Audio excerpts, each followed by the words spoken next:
Assalamualaikum warahmatullahi wabarakatuh. Hai, saya Azura Salsabila Surya, salah satu mahasiswi pendidikan guru sekolah dasar. Di sini, saya akan menjelaskan media gambar dalam pembelajaran.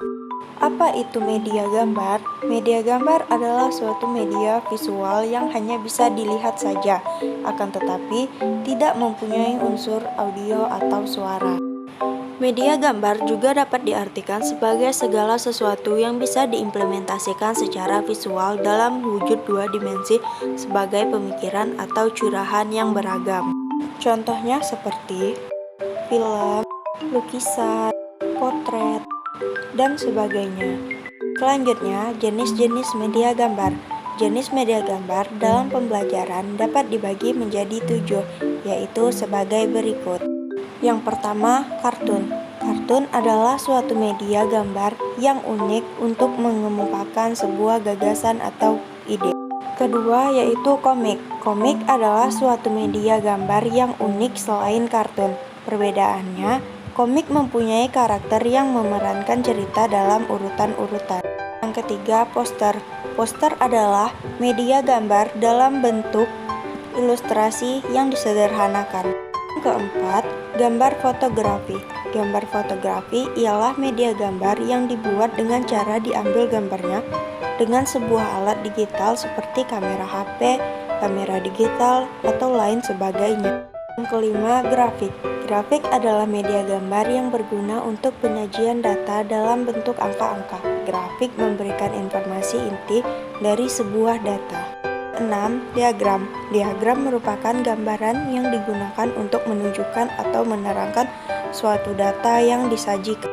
Yang terakhir ialah bagan. Bagan adalah kombinasi dari media foto dan grafis, dirancang untuk menggambarkan suatu gagasan atau fakta pokok dengan cara yang teratur dan juga logis. Selanjutnya, fungsi media gambar. Adapun fungsi media gambar sebagai berikut.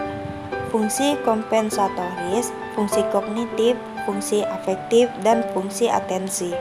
Selanjutnya, manfaat media gambar. Adapun manfaat media gambar sebagai berikut. Yang pertama, mempermudah pemahaman atau pengertian siswa. Kedua, memperbesar atau memperjelas bagian yang penting atau yang kecil sehingga dapat diamati. Yang ketiga, mempermudah pemahaman yang sifatnya abstrak.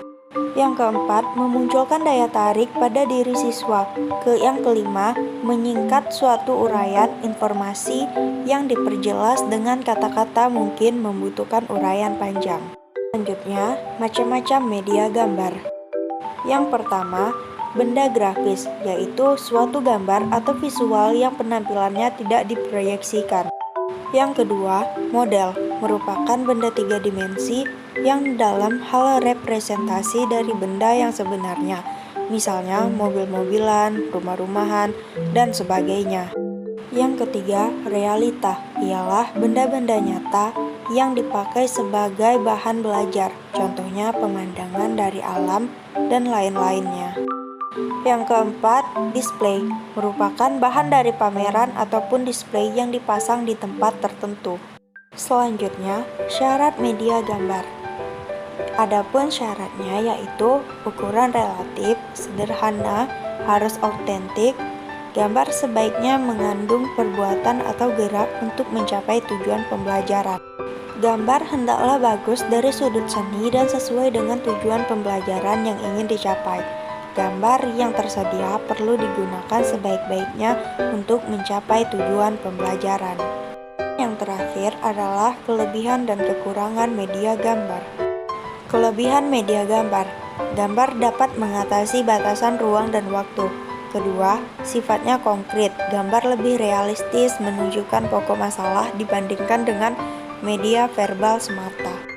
Ketiga, dapat memperjelas sebuah masalah dalam bidang apa saja. Keempat, media gambar bisa mengatasi keterbatasan pengamatan. Dan yang terakhir, murah harganya serta mudah didapatkan dan digunakan. Sedangkan kekurangan media gambar adalah 1.